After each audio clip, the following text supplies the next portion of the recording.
قال آمنتم له قبل أن آذن لكم إنه لكبيركم الذي علمكم السحر فلأقطعن أيديكم وأرجلكم من خلاف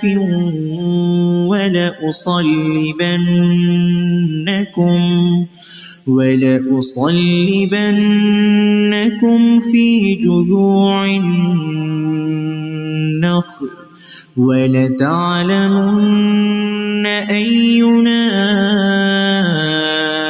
أشد عذابا وأبقى قالوا لن نؤثرك على ما جاءنا من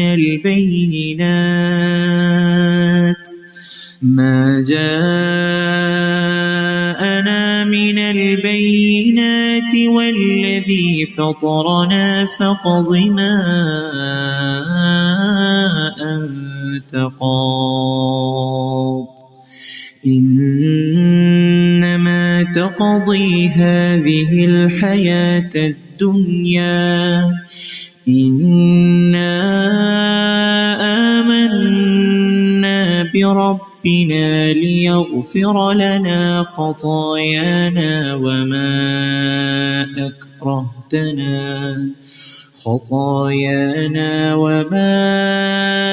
أكرهتنا عليه من السحر والله خير وأبقى. السلام عليكم ورحمة الله وبركاته.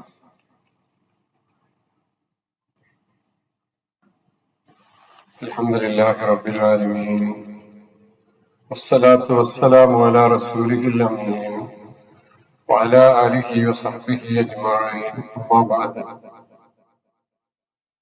اللهم صل على محمد وعلى آل محمد كما صليت على إبراهيم وعلى آل إبراهيم وبارك على محمد وعلى آل محمد كما باركت على إبراهيم وعلى آل إبراهيم إنك حميد مجيد. اتقوا الله عباد الله.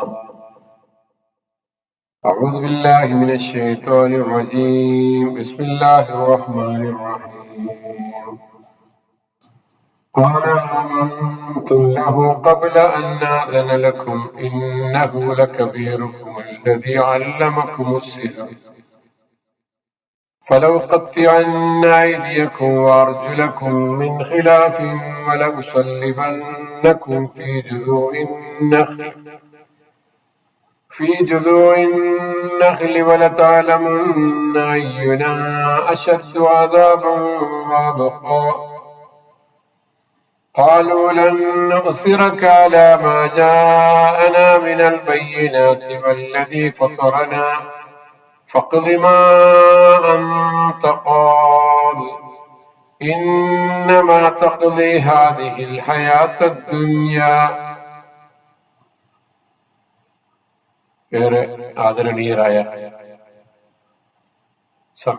സഹോദരങ്ങളെ, ഏകനായ പടച്ചറപ്പിന്റെ വിധിവിലക്കുകൾ ജീവിതത്തിൽ ശ്രദ്ധിച്ച് സൂക്ഷിച്ച് ഈമാനുള്ളവരായി തഖ്വയുള്ളവരായി ജീവിച്ച് മരിച്ചു പോകുന്നതിന് അല്ലാഹു നിങ്ങളെയും എന്നെയും നമ്മളെല്ലാവരെയും തുണക്കുമാറാകട്ടെ എന്ന് പ്രാർത്ഥിക്കുന്നു. അല്ലാഹു നമ്മുടെ പ്രാർത്ഥനകൾ സ്വീകരിക്കുമാറാകട്ടെ. പരിശുദ്ധ ഖുർആനിലെ 20-ാം അധ്യായം സൂറത്ത് ത്വാഹയിലെ 29-ാമത് ക്ലാസ്സിൽ 71-ാമത്തെ ആയത്താണ് ഇന്ന് നമ്മൾ പഠിച്ചു തുടങ്ങുന്നത്. നമുക്കറിയാം, മൂസാ നബി അലൈഹിസ്സലാമയുടെ പ്രത്യേകമായ ചരിത്രത്തിലൂടെയാണ് നമ്മൾ കടന്നു പോകുന്നത്. ഒരു മത്സരവേദിയാണ് ഇപ്പോ നമ്മൾ സംസാരിച്ചു കൊണ്ടിരിക്കുന്ന രംഗം. അവിടെ അദ്ദേഹം സാഹിറന്മാരോട്, ജാലവിദ്യക്കാരോട് മത്സരത്തിന് വേണ്ടി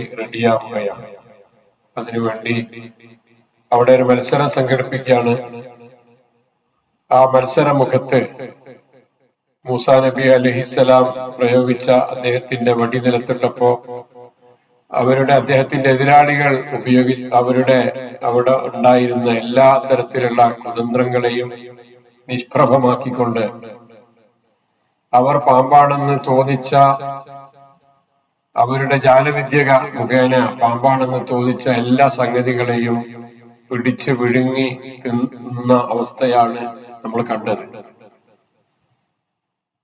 അവിടെ ജാലവിദ്യക്കാർ മൂസാ നബി അലൈഹിസ്സലാമിൽ വിശ്വസിക്കാൻ വേണ്ടി രംഗത്തേക്ക് വരികയാണ്. അവർ വിശ്വസിക്കുകയാണ്. ഖാലൂ ആമന്നാ ബിറബ്ബി ഹാറൂന വമൂസ, ഹാറൂന്റെയും മൂസയുടെയും റബ്ബിൽ ഞങ്ങൾ വിശ്വസിച്ചിരിക്കുന്നു എന്ന് അവർ ഉറക്കെ പ്രഖ്യാപിക്കുകയാണ്. ഫറോവ താനാണ് ദൈവമെന്ന് വാദിക്കുന്ന ആളാണ്. അപ്പൊ ദൈവത്തിൽ വിശ്വസിച്ചു എന്ന് പറയുന്നതിന് പകരം ഹാറൂനും മൂസാ നബിയും വിശ്വസിക്കുന്ന പടച്ചവൻ ഏതാണോ ആ പടച്ചവനിൽ, ആ രക്ഷിതാവിൽ ഞങ്ങൾ വിശ്വസിച്ചിരിക്കുന്നു എന്ന് അവരുടെ വിശ്വാസം ഉറക്കെ പ്രഖ്യാപിക്കുകയാണ് ചെയ്തത്. അതിനുശേഷം നടക്കുന്ന സംഭവ വികാസങ്ങളാണ് ഇനി നമ്മൾ പരിശോധിക്കുന്നത്. ഇങ്ങനെ ഒരു സംസാരം കേട്ടപ്പോ, അല്ലെങ്കിൽ ഇത്തരമൊരു നടപടി താൻ മൂസാ നബിയോട് എതിരിടാൻ വന്ന ആളുകളുടെ ഭാഗത്ത് നിന്ന് ഉണ്ടായപ്പോ ഫറോവ എന്താണ് ചെയ്തത്, അല്ലെങ്കിൽ എന്താണ് ചെയ്യാൻ പോകുന്നത് എന്നാണ് നമ്മൾ ഇവിടെ പരിശോധിക്കുന്നത്. قال آمنتم له قبل أن آذن لكم إنه لكبيركم الذي علمكم السحر فلأقطعن أيديكم وأرجلكم من خلاف ولأصلبنكم في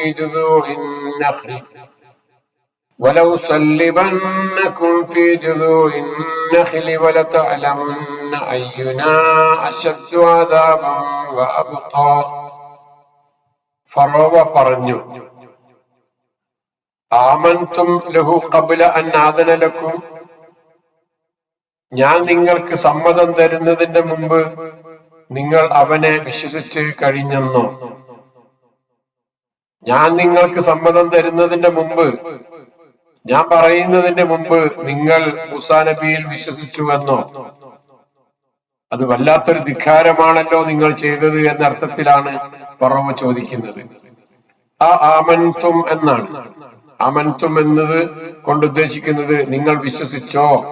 ആ ആമൻതും ലഹു, അവന് മൂസാ നബിയൊക്കെ ഖബല മുമ്പ്, അൻ ആദന ലക്കും, ആദന അതിന സമ്മതം നൽകി, ആദന ഞാൻ സമ്മതം നൽകുന്നു, ഞാൻ സമ്മതം നൽകുന്നതിന്റെ മുമ്പ് നിങ്ങൾ മൂസാ നബിയിൽ വിശ്വസിച്ചു കഴിഞ്ഞുവെന്നോ? ആശ്ചര്യത്തോടു കൂടി ചോദിക്കുകയാണ്. ഇന്നഹു ലകബീറുകുമുല്ലദീ അല്ലമകുമുസ് സിഹർ, ഇത് നിങ്ങളുടെ വലിയവനാണ്, നിങ്ങളുടെ വലിയേട്ടനാണ്. ലകബീറുക്കും, ഇത് നിങ്ങളുടെ വലിയവനാണ്. നിങ്ങളുടെ വലിയവൻ എന്ന് പറഞ്ഞാൽ അല്ലദീ അല്ലമകുമുസ് സിഹർ, നിങ്ങളെ ജാലവിദ്യ പഠിപ്പിച്ചു തന്ന നിങ്ങളുടെ കബീറുക്കും, നിങ്ങളുടെ നേതാവാണ് എന്ന് മൂസാ നബിയെ സംബന്ധിച്ച് അവിടെ തട്ടിവിടുകയാണ് ഫറോവ ചെയ്യുന്നത്. നിങ്ങളെ ഈ സിഹർ പഠിപ്പിച്ചിരിക്കുന്നത് ഇദ്ദേഹമാണ്, നിങ്ങളെക്കാൾ വലിയ നിങ്ങളുടെ ഉസ്താദാണ് ഇത് എന്നുള്ള നിലക്കാണ് ഫറോവ സംസാരിക്കുന്നത്. അതുകൊണ്ട്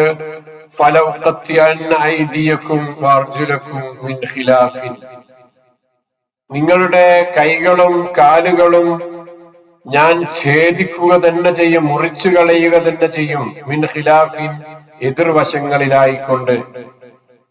വലതുകാലം ഇടത് കൈയും, ഇടതുകാലം വലത് കൈയും എന്നിങ്ങനെ എതിർവശങ്ങളിലായി നിങ്ങളുടെ കയ്യും കാലും ഞാൻ മുറിച്ചു കളയുന്നതാണ്. ഓരോ കാലും ഓരോ കയ്യും നിലനിർത്തും. അത് രണ്ടും ഒരു ഭാഗത്തായിരിക്കില്ല, ഒന്നൊരു ഭാഗത്തും മറ്റൊരു ഭാഗത്തും അങ്ങനെ നിലനിർത്തുകയും മുറിച്ചു കളയുകയും ചെയ്യും എന്ന് ഫറോവ പ്രഖ്യാപിക്കുകയാണ്. അത്ര വലിയ ശിക്ഷ നിങ്ങൾ ഏറ്റുവാങ്ങാൻ പോവുകയാണ്.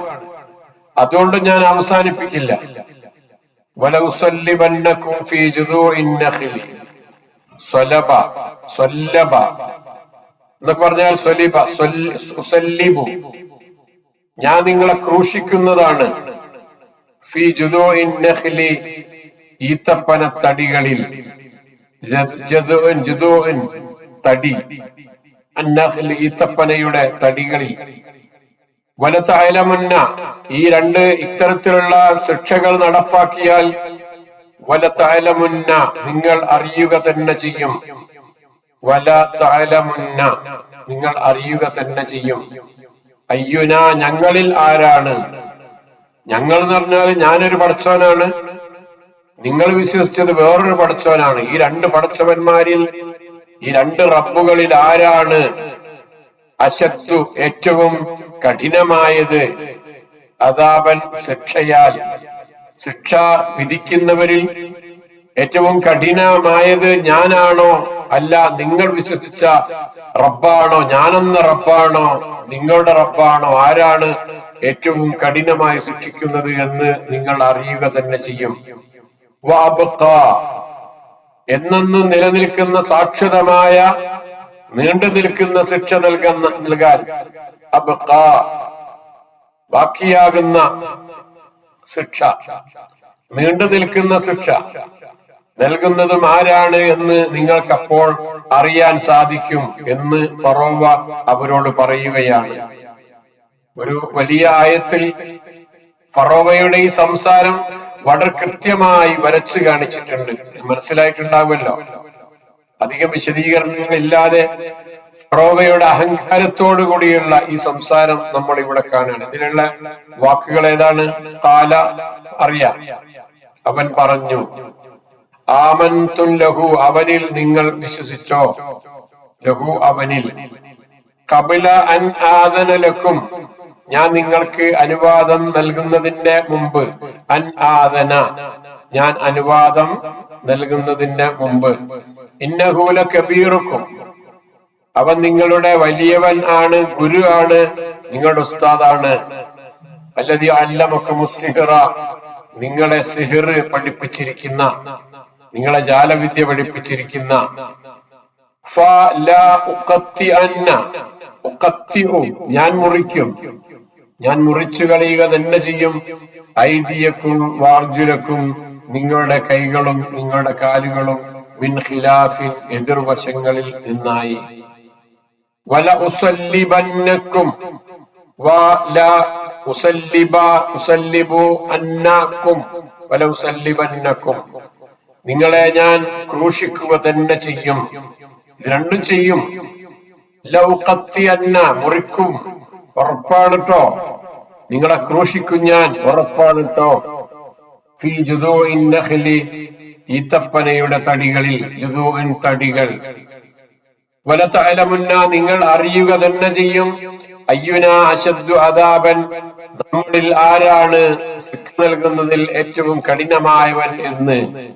വഅബ്ഖാ, എന്നെന്നും ശേഷിക്കുന്ന ശിക്ഷ നൽകുന്നതും ആരാണ് എന്ന് നിങ്ങൾക്ക് അറിയാൻ സാധിക്കും. ഇപ്പൊ കാലവിദ്യക്കാരുടെ പെട്ടെന്നുണ്ടായ ഈ സ്ഥിതി മാറ്റം ഫറോവയെ അതികഠിനമായി ക്ഷോഭിപ്പിക്കുകയാണ്. അവൻ ക്ഷോഭിച്ചിരിക്കുകയാണ്, ദേഷ്യപ്പെട്ടിരിക്കുകയാണ്. ഈ സാഹിറന്മാർ വിശ്വസിച്ചത് മാത്രമല്ല, അതിനുശേഷം വരാൻ പോകുന്ന സംഗതി എന്തായിരിക്കും? തന്റെ ജനത മുഴുവനും അവന് നഷ്ടപ്പെടാൻ പോവുകയാണ് എന്ന ഭയം അവനെ അസ്വസ്ഥനാക്കുകയാണ്. അതുകൊണ്ട് ഇനി ഒരാൾക്കും തന്നെ ഇങ്ങനെ പറയാൻ ധൈര്യം വരാതിരിക്കവണ്ണം ജാലവിദ്യക്കാരെ അതികഠിനമായി ശിക്ഷിക്കും എന്നാണ് അവൻ ഇവിടെ പ്രഖ്യാപിക്കുന്നത്.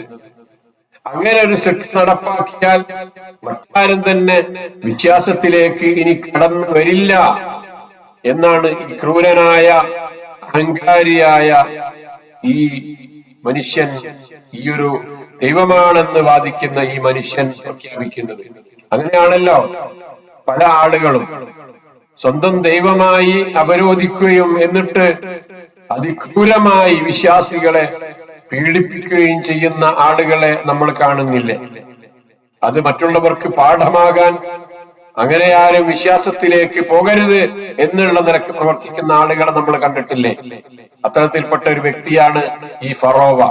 ആ ഫറോവക്ക് എല്ലാ കാലഘട്ടത്തിലും പിൻഗാമികൾ ഉണ്ട് ട്ടോ. നമ്മൾ കാണുന്നുണ്ട് പല ഫറോവമാരെയും ലോകത്ത്. ഇവിടെ പരാജയപ്പെട്ടിരിക്കുകയാണ് ഫറോവ. വളരെ എളിഭ്യനായിരിക്കുകയാണ് ഫറോവ. ആ പരാജയത്തെ വ്യാഖ്യാനിച്ചു അവൻ. ഇത് നിങ്ങളുടെ നേതാവാണ്, അവനാണ് നിങ്ങൾക്ക് പഠിപ്പിച്ചത് എന്ന് മൂസാ നബിയെ സംബന്ധിച്ച് പറയാ. എന്നിട്ട് ജനങ്ങളെ കബളിപ്പിക്കാൻ വേണ്ടി ചില സൂത്രങ്ങൾ അവൻ ഇവിടെ പ്രഖ്യാപിക്കുകയാണ് ചെയ്തുകൊണ്ടിരിക്കുന്നത്. എന്നാൽ യഥാർത്ഥത്തിൽ പിന്നീട് എന്താണ് അവിടെ സംഭവിച്ചത് എന്ന് നമുക്കറിയാം. ഇവന്റെ ഇത്തരത്തിലുള്ള അതികഠിനമായ ശിക്ഷകളുടെ മുമ്പിൽ പതറിപ്പോകുന്നുണ്ടോ ഈ സാഹിറന്മാർ അഥവാ വിശ്വാസം മനസ്സിലേക്ക് കടന്നു വന്ന ആളുകൾ? ഒരിക്കലും പിന്നെ അങ്ങനെ സംഭവിക്കുന്നില്ല.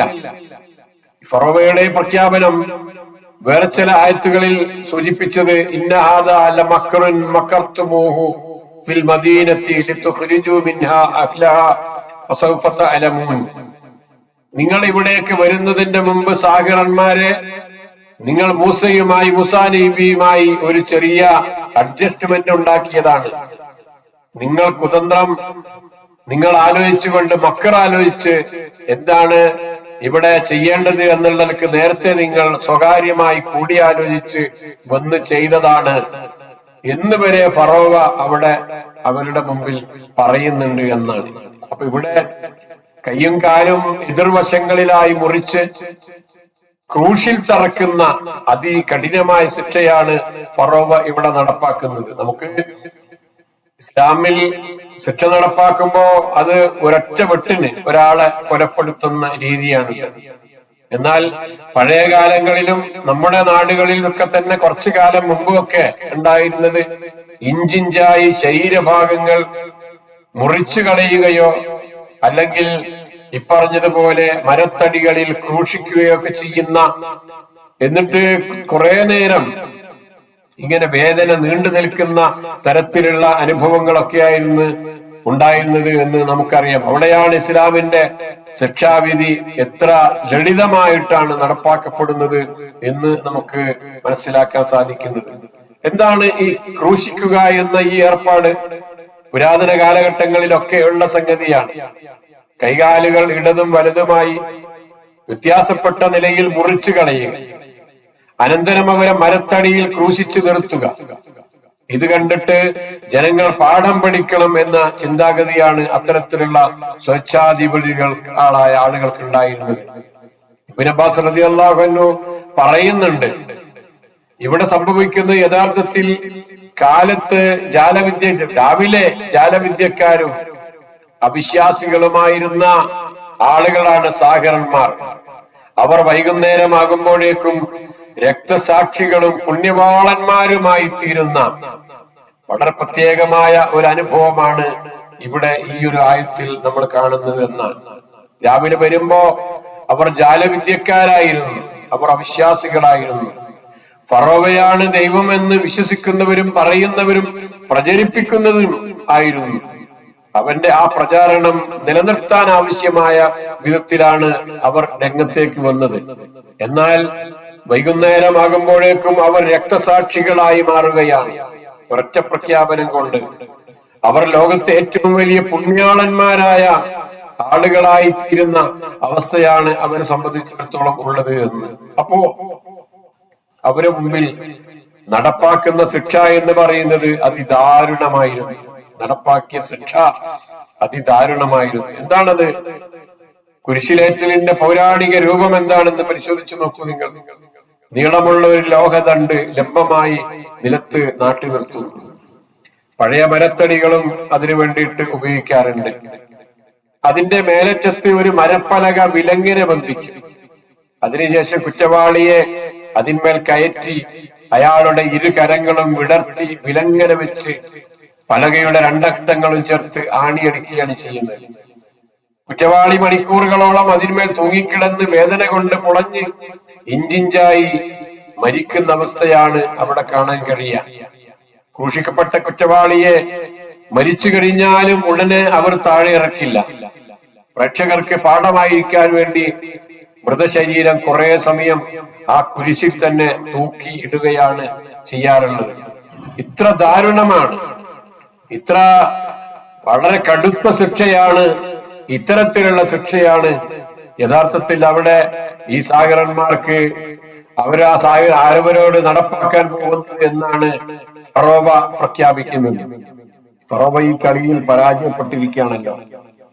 പരാജയപ്പെട്ട തന്റെ കളിയിൽ വിജയിക്കാനുള്ള ഫറോവയുടെ അവസാനത്തെ തന്ത്രം എന്നുള്ള നിലക്കാണ് ഭയങ്കരമായ ശിക്ഷകളും മർദ്ദനങ്ങളും കാണിച്ച് ഭീഷണിപ്പെടുത്തി സത്യത്തിൽ നിന്ന് ആളുകളെ അതിൽ നിന്ന് പിന്തിരിപ്പിക്കാൻ വേണ്ടി ശ്രമിക്കുന്നു. മൂസായും അവരും തമ്മിലുള്ള ഒത്തുകളിയാണ് എന്ന് വരെ പ്രഖ്യാപിക്കുകയും ചെയ്യുന്നു. അങ്ങനെ ഗവൺമെന്റിനെതിരെ എന്ന് പറഞ്ഞാൽ ഇവന്റെ ഈ ചെയ്തികൾക്കെതിരെ നടത്തിയൊരു ഗൂഢാലോചനയാണ് ഈ ആഭിചാരന്മാർ ചെയ്തത് എന്നൊക്കെ പറഞ്ഞുകൊണ്ടാണ് ഫറോവ അവിടെ സംസാരിക്കുന്നത് എന്ന് നമ്മൾ കാണുന്നു. പക്ഷേ അഭിചാരകന്മാരുടെ വിശ്വാസദാർഢ്യം, അവരുടെ സ്ഥൈര്യം, അതൊക്കെ ഫറോവയുടെ എല്ലാ പ്രതീക്ഷകളെയും കീഴ്മേൽ മറിച്ചു കളഞ്ഞു. എത്ര ഭയാനകമായ ശിക്ഷയും അനുഭവിക്കാൻ തയ്യാറായിക്കൊണ്ട് തങ്ങളുടെ നേരെ ഗൂഢാലോചന ആരോപിക്കുന്നത് വ്യാജ വൃത്താന്തങ്ങൾ പ്രചരിപ്പിക്കാനുള്ള നിർലജ്ജമായ രാഷ്ട്രീയമായ ഒരു തന്ത്രമാണെന്ന് ലോകത്തെ ബോധ്യപ്പെടുത്തുകയാണ് അവർ പിന്നീട് ചെയ്തിരിക്കുന്നത്. അഥവാ അവരുടെ വിശ്വാസത്തിൽ നിന്ന് പുറകോട്ട് പോകാൻ ലവലേശം അവരാരും തയ്യാറായില്ല എന്ന് നമ്മൾ മനസ്സിലാക്കുക. കാരണം എന്താ? ഫറോവയുടെ ആ കടുത്ത ഭീഷണിക്ക് മുമ്പിൽ അവർ അനുഭവിച്ചു കഴിഞ്ഞ ആ വിശ്വാസത്തിന്റെ മാധുര്യം, സത്യവിശ്വാസത്തിന്റെ മാധുര്യം അവർ ആസ്വദിച്ചു കഴിഞ്ഞിരുന്നു. അതവർക്ക് ബോധ്യപ്പെട്ടു. ഇതൊരു ജാലവിദ്യയല്ല മൂസാ നബി അലൈഹിസ്സലാം കാണിച്ചിരിക്കുന്നത്. ഞങ്ങൾ കാണിച്ചതുപോലെയുള്ള കേവലം ഒരു ജാലവിദ്യയല്ല എന്നവർ മനസ്സിലാക്കിയത് കൊണ്ട് തന്നെ വളരെ ശക്തമായ മറുപടിയാണ് ജാലവിദ്യക്കാർ ഫറോവക്ക് നൽകുന്നത്. അതാണ് ഇനി നമ്മൾ അടുത്ത ആയത്ത് കാണുന്നത്. എന്താണത്? 72-ാമത്തെ ആയത്ത് ശ്രദ്ധിച്ചു നോക്കൂ. قالوا لن نؤثرك على ما جاءنا من البينات والذي فطرنا فاقض ما أنت قاض إنما تقضي هذه الحياة الدنيا. അവർ പറഞ്ഞു, ഞങ്ങൾക്ക് വന്നു കിട്ടിയ പ്രത്യക്ഷമായ തെളിവുകളെക്കാളും ഞങ്ങളെ സൃഷ്ടിച്ചവരെക്കാളും നിനക്ക് ഞങ്ങൾ മുൻഗണന നൽകുകയില്ല തന്നെ. ഖാലു, അവർ പറഞ്ഞു, ലൻ നുസിറക, ലൻ പറഞ്ഞ ഇല്ലേ ഇല്ല, നുസിറു മുൻഗണന നൽകുന്നു. ലൻ നുസിറക, നിനക്ക് ഞങ്ങൾ മുൻഗണന നൽകുകയില്ല തന്നെ. അലാമാ ജാഅനാ മിനൽ ബയ്യിനാത്തി, ഞങ്ങളുടെ മുമ്പിൽ ഇപ്പോൾ പ്രത്യക്ഷമായി വന്നു കിട്ടിയ ഈ തെളിവുകളെക്കാൾ, ഇതിനേക്കാളും വലിയ തെളിവ് ഇനി എന്താ വേണ്ടത്? അത് ഞങ്ങൾക്ക് കൃത്യമായി ബോധ്യപ്പെട്ടു കഴിഞ്ഞു. വല്ലദീ ഫത്തറന, അതേപോലെ ഞങ്ങളെ സൃഷ്ടിച്ചവനേക്കാൾ, ഞങ്ങളെ സൃഷ്ടിച്ച അള്ളാഹുവിനേക്കാൾ നിന്നെ തിരഞ്ഞെടുക്കാൻ ഞങ്ങൾ ഒരിക്കലും ഒരുക്കമല്ല. ഫഖ്ലി ഫഇഖ്ലി, നീ വിധി നടത്തിക്കോളൂ, നീ വിധിച്ചോളൂ. മാ അൻത ഖാദിൻ, നിനക്ക് എന്തൊക്കെ വിധിക്കാൻ പറ്റുമോ ഇപ്പറഞ്ഞതൊക്കെയാണല്ലോ നിനക്ക് തരാൻ സാധിക്കുന്ന ഏറ്റവും വമ്പിച്ച ശിക്ഷ എന്ന് പറയുന്നത്. ഒരു പ്രാവശ്യമല്ലേ ഞങ്ങളെ നീ കൊല്ലുകയുള്ളൂ. അതിന് ചെയ്യാൻ പറ്റാവുന്ന ഏറ്റവും പരമാവധി ശിക്ഷയാണ് നീ ഇവിടെ എടുത്തുപയോഗിക്കാൻ പോകുന്നത്. പക്ഷേ നിന്നോട് ഞങ്ങൾക്ക് പറയാനുള്ളത്, ഞങ്ങൾക്ക് ബോധ്യപ്പെട്ട ഈ ഒരു യാഥാർത്ഥ്യങ്ങളെക്കാൾ, അതേപോലെ ഞങ്ങളുടെ സൃഷ്ടാവായ അള്ളാഹുവിനേക്കാൾ നിന്നെ തെരഞ്ഞെടുക്കാൻ ഞങ്ങൾ ഒരുക്കമേ അല്ല, നിനക്ക് മുൻഗണന നൽകാൻ ഞങ്ങൾ ഒരുക്കമേ അല്ല. ഫഖ്ലി മാ അൻത ഖാദിൻ, നീ വിധിക്കുന്നതൊക്കെ നീ വിധിച്ചടോ. ഇന്നമാ തഖ്ദി ഹാദിഹിൽ ഹയാത്തുദ് ദുനിയ, കാരണം എന്താ? നീ വിധിക്കുന്നത്, നിനക്ക് വിധിക്കാൻ സാധിക്കുന്നത് ഹാദിഹിൽ ഹയാത്തുദ് ദുനിയ, ഈ ഐഹിക ജീവിതത്തിൽ മാത്രമല്ലേ നിനക്ക് വിധിക്കാൻ കഴിയുകയുള്ളൂ. നമ്മൾ ഒരുപാട് വിധികൾ ഇങ്ങനെ കേൾക്കുന്നുണ്ട്. വിശ്വാസികൾക്കെതിരായിട്ട് വരുന്ന പല അവരോടൊക്കെ നമുക്ക് പറയാനുള്ളത്, നിങ്ങളുടെ വിധികളൊക്കെ കേവലം ഈ ലോകത്ത് നടപ്പാക്കപ്പെടുന്ന നിയമങ്ങളും വിധികളും മാത്രമാണോ എന്നാണ് അവരോട് സൂചിപ്പിക്കാനുള്ളത്. ഇത് തന്നെയാണ് പറഞ്ഞിരിക്കുന്നത്. സാഹിറന്മാർ വളരെ കൃത്യമായി അവരെ ബോധ്യപ്പെടുത്തുകയാണ്. ഫഖ്ലി, ഖാദിൻ, തഖ്ലി, ആ പദങ്ങൾ നമ്മൾ ശ്രദ്ധിക്കുക. നീ വിധിച്ചോളൂ, നിനക്ക് ഇവിടെ വെച്ച് എന്തൊക്കെ വിധിക്കാൻ കഴിയും, അതിന്റെ പരമാവധി ശിക്ഷയോ എന്തൊക്കെയാണെങ്കിലും നീ വിധിച്ചോളൂ. പക്ഷെ നീ വിധിക്കുന്നത്, നീ ഖളാ നടത്തുന്നതൊക്കെ ഈ ലോകത്തല്ലേ. നിന്റെ ഹുക്കുമുകൾ, നിന്റെ ഖളാഉകൾ ഒക്കെ ഈ ലോകത്ത് മാത്രമല്ലേ നടക്കുകയുള്ളൂ. അത് അതിന്റെ അപ്പുറത്തേക്കൊന്നും പോവില്ലല്ലോ എന്ന സമാധാനത്തോടു കൂടിയുള്ള മറുപടിയാണ്, വളരെ കൃത്യമായ മറുപടിയാണ് സാഹിറന്മാർ ഈ ക്രൂരനായ ഫറോവയോട് നൽകുന്നത് എന്ന് നമ്മൾ കാണുന്നതിനുള്ള പദങ്ങൾ നോക്കൂ. ലൻ, ഇല്ലേ ഇല്ല, നിന്നെ ഞങ്ങൾ തെരഞ്ഞെടുക്കുകയില്ല. ജാന, ഞങ്ങൾക്ക് വന്നു. അൽ ബയ്യിനാത്ത്, വ്യക്തമായ ദൃഷ്ടാന്തങ്ങൾ. ഫത്തറന, ഞങ്ങളെ സൃഷ്ടിച്ചവൻ. അല്ലദീ ഫത്തറന, ഞങ്ങളെ സൃഷ്ടിച്ചവൻ.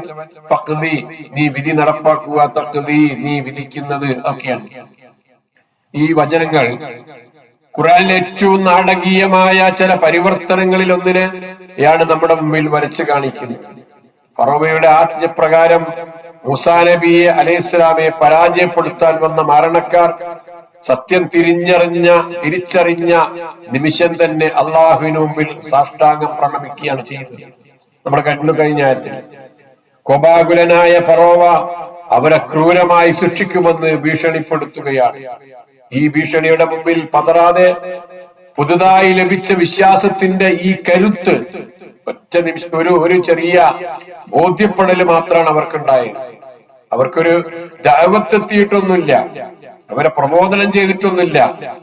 തുടങ്ങുന്നതിന് മുമ്പ് അവരോട് മൂസാ നബി പറഞ്ഞിട്ടുണ്ട്, നിങ്ങൾ എന്തിനോടാണ്, ആരോടാണ്, ഏത് വിഷയത്തിലാണ് നിങ്ങൾ മത്സരിക്കാൻ പോകുന്നത് എന്ന യാഥാർത്ഥ്യം നിങ്ങൾ തിരിച്ചറിയണം കേട്ടോ എന്ന് മാത്രമേ അവരോട് പറഞ്ഞിട്ടുള്ളൂ. അവിടെ ഈ ഒരു സംഭവം നടന്നതിന് ശേഷം അവർക്ക് ലഭിച്ച ഈ വിശ്വാസത്തിന്റെ കരുത്തിൽ അവർ നൽകുന്ന അതിശക്തമായ മറുപടിയാണ് നമ്മൾ കണ്ടത്. വെറും നിമിഷങ്ങൾ കൊണ്ട് ഭൗതികതയുടെ എല്ലാ സംഗതികളിൽ നിന്ന് ആത്മീയതയുടെ കൊടുമുടി കീഴടക്കിയ ആളുകളുടെ വാക്കുകളാണ് നമ്മൾ ഇവിടെ കണ്ടത്. നമ്മൾ ഈ ആയത്ത് അങ്ങനെയാണ് അതിനെ മനസ്സിലാക്കേണ്ടത്. ഇനി നോക്കൂ നിങ്ങൾ, അവര് പറഞ്ഞ വാക്ക് എന്താ പറഞ്ഞത്? ഫസ്റ്റ് തന്നെ അവരെന്താ പറഞ്ഞേ? ലന്നു ഉസിറക്ക, ഞങ്ങൾ നിനക്ക് മുൻഗണന നൽകുകയില്ല എന്ന്. ഈസാർ എന്നാൽ അതിന്റെ തുല്യമായ സാഹചര്യങ്ങളിൽ ഒന്നിന് മറ്റൊന്നിനേക്കാൾ മുൻഗണന നൽകുക എന്നതാണ്. ഉദാഹരണത്തിന്, ഒരാൾക്ക് മാത്രമുള്ള ഒരു സാധനം ആവശ്യക്കാരനായ മറ്റൊരാൾക്ക് നൽകി സ്വയം ത്യാഗം ചെയ്യാം. അത് അയാൾക്ക് മാത്രം തന്നെ ഉപയോഗിക്കാനില്ല, എന്നിട്ടും അത് മറ്റൊരാൾക്ക് വേണ്ടി നൽകി ത്യാഗം ചെയ്യുന്നതിന് ഈസാർ എന്ന് പറയാം. ഖുർആൻ പറഞ്ഞില്ലേ, വയുസിറൂന അലാ അൻഫുസിഹിം വലൗ കാന ബിഹിം ഖസാസ എന്ന്. അവർക്ക് ദാരിദ്ര്യമുണ്ടായിരുന്നിട്ടും സ്വന്തം ശരീരങ്ങളെക്കാൾ മറ്റുള്ളവർക്ക് മുൻഗണന നൽകുന്നവർ എന്ന് പറഞ്ഞില്ലേ? അബൂ തൽഹ റളിയല്ലാഹു അൻഹുവിന്റെ ഒരു ചരിത്രം നമ്മൾ കേട്ടിട്ടുണ്ട്. വിളക്ക് കെടുത്തി അതിഥിക്ക് ഭക്ഷണം കൊടുത്ത് ഭക്ഷണം കഴിക്കുന്നത് പോലെ കാണിച്ച്, അങ്ങനെ ഒരു നാടകം കളിച്ച്, എന്നിട്ട് ഖുർആനിൽ ആയത്തിറങ്ങിയിട്ട് അവരെ സന്തോഷിപ്പിച്ച ഒരു രംഗമൊക്കെ ഉണ്ടായിട്ടില്ലേ? ആ സംഭവം നമുക്ക് ഓർമ്മയുണ്ടല്ലോ, ഞാൻ അങ്ങോട്ട് പോകുന്നില്ല. അതേപോലെ വേറെ പലതും, ഒരുപാട് സംഭവങ്ങൾ ചരിത്രത്തിൽ കാണാം. അപ്പൊ ഫറോവയുടെ വെല്ലുവിളിക്ക് മറുപടിയായി ജാലവിദ്യക്കാർ പറഞ്ഞ ആ വാക്കും ഇത് തന്നെയാണ്.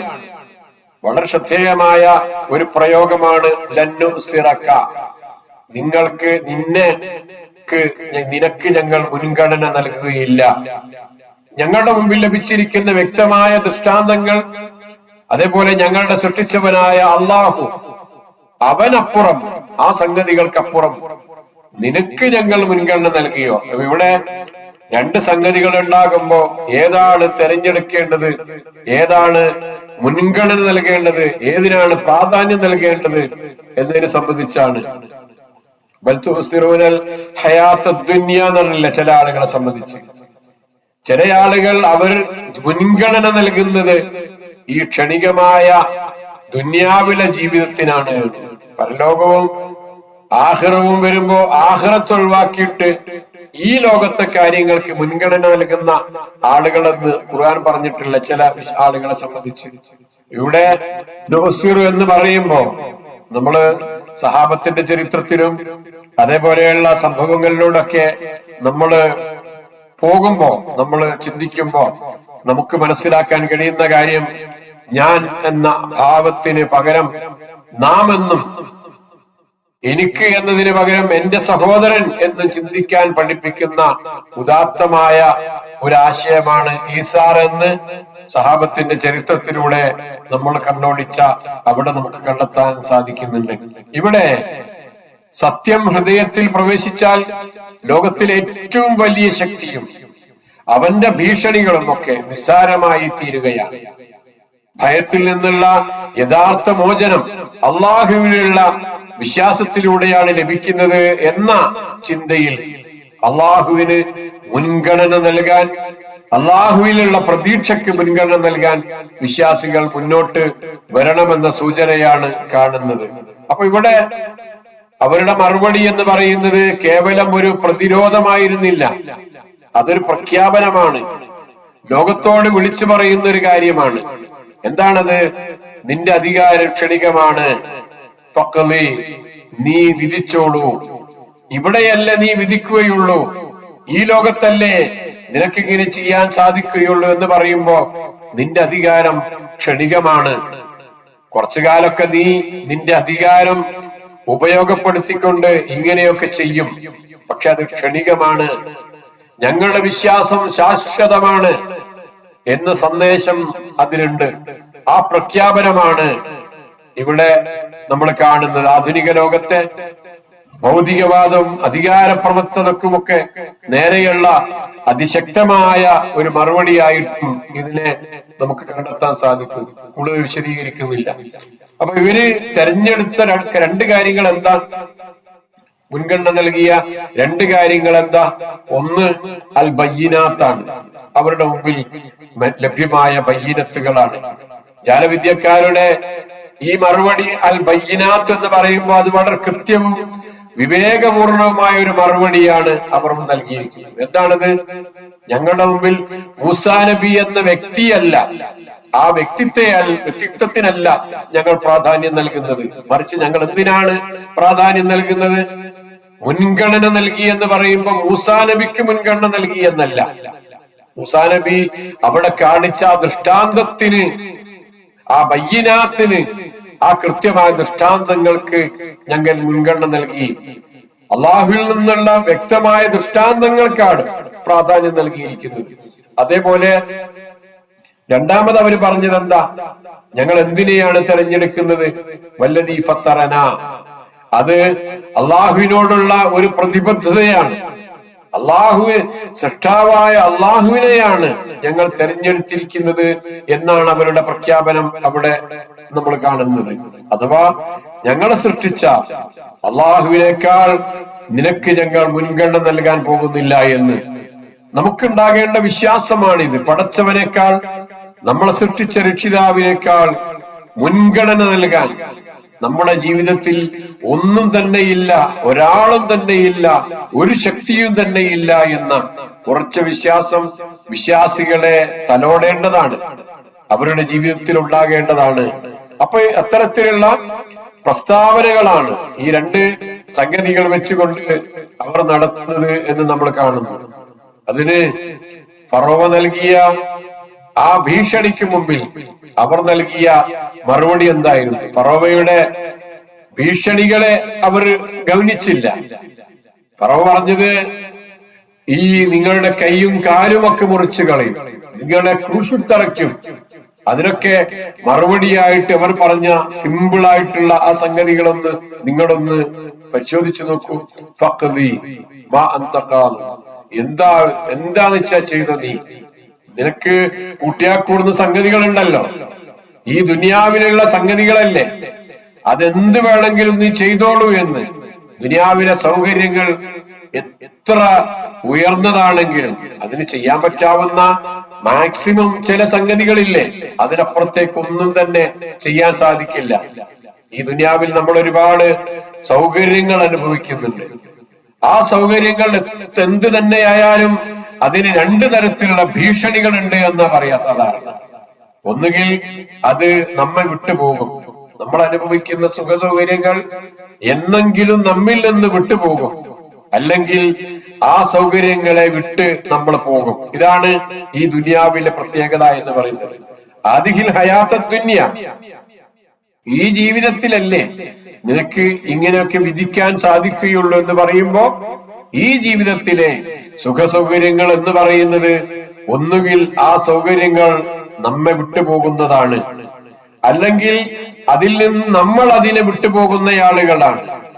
എന്നാൽ ഇവർ വിശ്വസിക്കുന്ന, അവർ വിശ്വസിച്ചു കഴിഞ്ഞിരിക്കുന്ന പരലോകത്തെ അനുഗ്രഹങ്ങൾ എന്ന് പറയുന്നത് നമ്മെ വിട്ടുപോകുകയില്ല ഒരിക്കലും. അത് നമ്മളെയും വിട്ടുപോകുകയില്ല. ആ അനുഗ്രഹങ്ങളെ വിട്ട് നമ്മൾ പോവുകയില്ല, ആ അനുഗ്രഹങ്ങൾ നമ്മളെ വിട്ട് അകന്നു പോവുകയുമില്ല. അതാണ് പരലോകത്തിലെ അനുഗ്രഹങ്ങളുടെ പ്രത്യേകതയായി നമ്മൾ മനസ്സിലാക്കേണ്ടത്. ഇനി നമ്മള് 73-ാമത്തെ ആയത്തിലേക്ക് വരുമ്പോൾ നിർത്താമെന്ന് തോന്നുന്നു. ഏതായാലും നോക്കൂ. ഇന്നാമന്നാ ബിറബ്ബിനാ ലിയഗ്ഫിറ ലനാ ഖത്തായാനാ വമാ കറഹ്തനാ അലൈഹി മിനസ് സിഹ്ർ വല്ലാഹു ഖൈറുൻ വഅബ്ഖാ.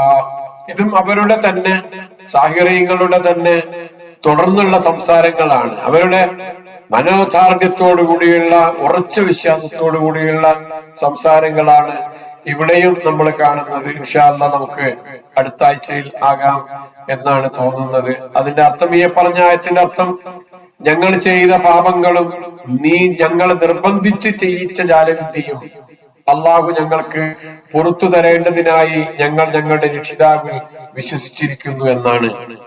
രണ്ട് കാര്യങ്ങളാണ് അവർക്ക് ആവശ്യം. ഈ വിശ്വാസം കൊണ്ട് അവർക്ക് ലഭിക്കേണ്ടത് രണ്ട് സംഗതികളാണ്. ഒന്നാമത്തത് എന്താ? അവരായിട്ട് ചെയ്ത പാപങ്ങൾ. രണ്ടാമത്തെ എന്താ? നീയായിട്ട് നിർബന്ധിച്ച് ഞങ്ങളെ കൊണ്ട് ചെയ്യിപ്പിച്ച പാപങ്ങൾ. ഈ രണ്ട് പാപവും ആ ജാലവിദ്യയാണ് അവർ സൂചിപ്പിക്കുന്നത്, സിഹിറിനാണ്. ആ തരത്തിലുള്ള ചപ്പണി വിദ്യകളും അതേപോലെയുള്ള കൺകെട്ടും ജാലവിദ്യയും ഒക്കെ ഞങ്ങളെ കൊണ്ട് നീ നിർബന്ധിപ്പിച്ച് ചെയ്യിപ്പിച്ചു. അങ്ങനെ ഞങ്ങളെ കൊണ്ട് തെറ്റ് ചെയ്യിച്ച ആ തെറ്റുകളും ഞങ്ങൾ സ്വയം തന്നെ ഞങ്ങളുടെ ജീവിതത്തിൽ ചെയ്തു പോയ പാപങ്ങളും ഞങ്ങൾക്ക് പുറത്തു കിട്ടണം. അതിനു വേണ്ടി ഞങ്ങൾ ഞങ്ങളുടെ രക്ഷിതാവിൽ വിശ്വസിച്ചിരിക്കുന്നു എന്നവർ പറയുമ്പോ, ഇത് രണ്ടും നമ്മളൊന്ന് അടുത്ത ക്ലാസ്സിൽ പരിശോധിക്കേണ്ടതാണ്. ഈ തരത്തിലുള്ള രണ്ട് അനുഭവങ്ങൾ പലപ്പോഴും ജീവിതത്തിൽ ഉണ്ടാകും. ഓരോന്നിനോടുള്ള സമീപനങ്ങൾ എങ്ങനെയായിരിക്കണം എന്നതിനെ സംബന്ധിച്ചൊക്കെ അതിലൂടെ നമുക്ക് ഓടിച്ചു പോകാം.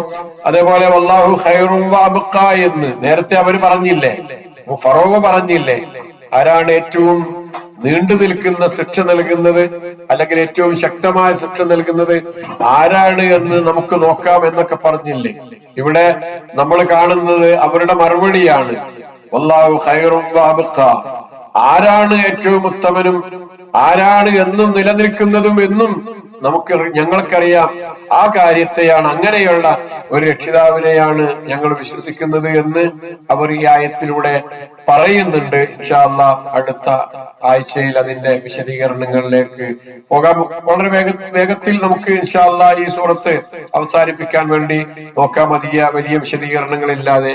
അള്ളാഹു അതിന് സഹായിക്കുമാറാകട്ടെ. അള്ളാഹു നമ്മുടെ ഭാഗത്ത് നിന്ന് സംഭവിച്ചു പോകുന്ന തെറ്റുകുറ്റങ്ങൾ നമുക്ക് പുറത്തു തന്ന് അവന്റെ ജന്നാത്തുൽ ഫിർദൗസിൽ നമ്മെ ഓരോരുത്തരെയും അള്ളാഹു ഉൾപ്പെടുത്തി അനുഗ്രഹിക്കുമാറാകട്ടെ. നമ്മുടെ മാതാപിതാക്കൾക്ക്, നമ്മുടെ സന്താനങ്ങൾക്ക്, നമ്മുടെ കുടുംബമിത്രാദികൾക്കൊക്കെ അള്ളാഹു ഖൈറും ബർക്കത്തും അവരുടെ ഈ ലോകത്തും പരലോകത്തും ഒക്കെ നൽകുമാറാകട്ടെ. അള്ളാഹു നമ്മുടെ സ്വാലിഹായ ഉദ്ദേശങ്ങൾ പൂർത്തീകരിച്ച് പെരുമാറാകട്ടെ. രോഗം കൊണ്ട് ബുദ്ധിമുട്ടുന്ന ആളുകൾക്ക് അവരുടെ രോഗങ്ങൾ അള്ളാഹു ശിഫയാക്കി കൊടുക്കുമാറാകട്ടെ.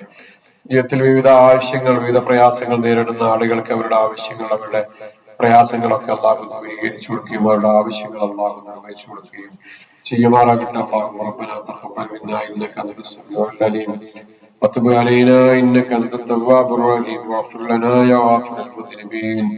اللهم ربنا ظلمنا انفسنا وان لم تغفر لنا وترحمنا لنكونن من الخاسرين.